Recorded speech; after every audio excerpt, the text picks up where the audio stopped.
Welcome back to Reflect Politics. Donald Trump reminded us today that he is not only a moron, but a coward after announcing that he will not be imposing the 25% tariff on Canada today. Here is CNN's coverage of the announcement. We've just gotten this announcement from Trudeau himself, who I should note got out ahead of the White House in this. He said he had a good call with Trump. He said that Canada is going to be implementing a $1.3 billion border plan where they talk about reinforcing the border. I should note that's actually something that Trudeau announced and Canada announced back in December, about mid-December. But also in this announcement, Jake, he says that they are going to have frontline personnel working and protecting the border after concerns about fentanyl coming across. And he said that they are going to be appointing a fentanyl czar and that they will list cartels as terrorists and ensure 24/7 eyes on the border. I believe it is the fentanyl czar that is new here, but it's that last sentence, Jake, there at the end is the most important here. He says, proposed tariffs will be paused for at least 30 days while we work together. Now, I want to point out when Donald Trump was asked what Canada can do to stave off the tariffs, he said they need to become the 51st state. That he could agree to change your mind on the tariff? Well, we can always, but look, what I'd like to see, Canada become our 51st state. We give them protection, military protection. We don't need them to build our cars. I'd rather see Detroit or South Carolina or any one of our Tennessee, any one of our states build the cars. They could do it very easily. We don't need them for the cars. We don't need them for lumber. We don't need them for anything. We don't need them for energy. We have more energy than they do. We don't need them for energy. So I say, why are we doing this? Why are we willing to lose between $100 billion and $200 billion a year? We don't need them. As a state, it's different. As a state, it's much different. And there are no tariffs. So I'd love to see that, but some people say that would be a long shot. If people wanted to play the game right, it would be 100% certain that they'd become a state.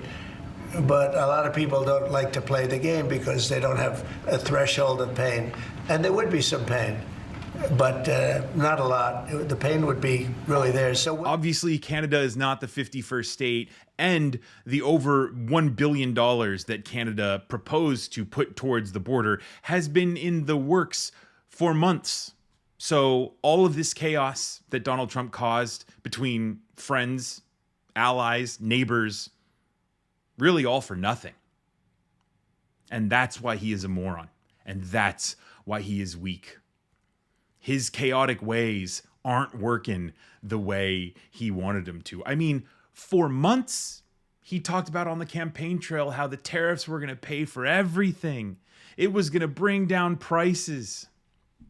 It's the most beautiful word in the English language, and he gets the chance to do it, and he cowers because Donald Trump is weak.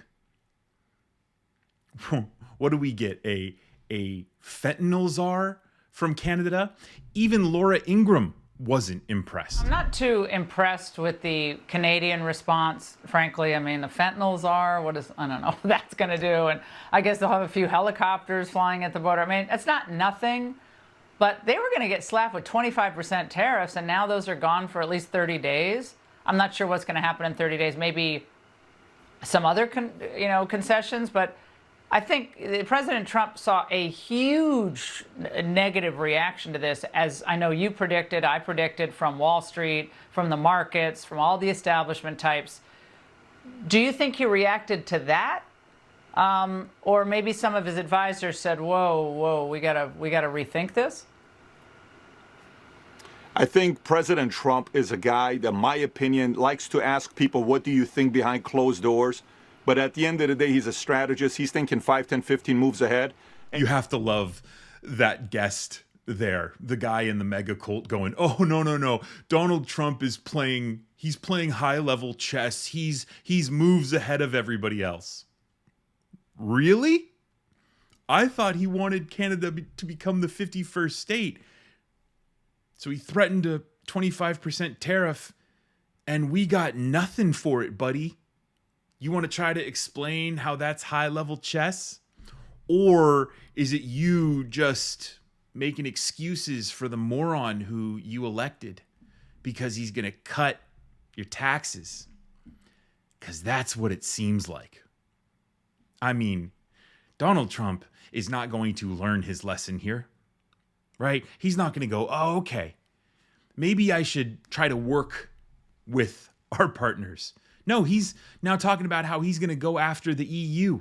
We have the 10% tariffs on China that we still have to deal with. And the EU is already they're dealing with their own instabilities, with immigration, with Russia kicking down Ukraine's door. And Donald Trump is not going to get better at this. He's only going to get worse because he's so vain. And the world is really laughing at him right now. And so he's not going to come back and learn from this. No, he's going to double down on it.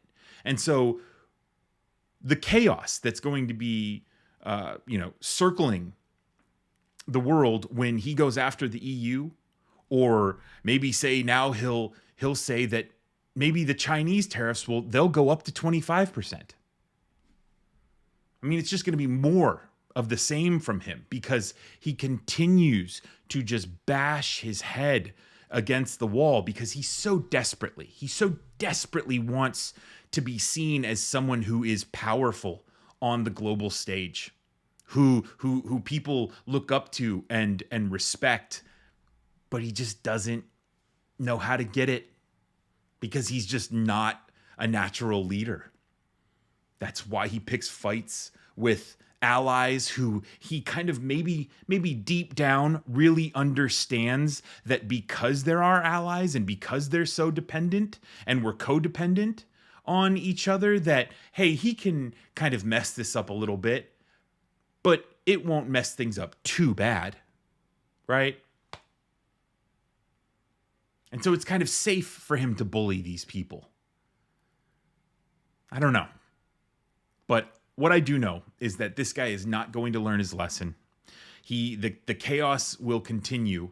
And it's only a matter of time before the people who watch Laura Ingraham are scratching their head going, the stability that I voted for, well, it ain't there. Maybe this guy is completely full of it. Maybe he was lying to us for the years that he campaigned about how Biden was just the worst. Maybe, just maybe, he's the worst. He's the problem.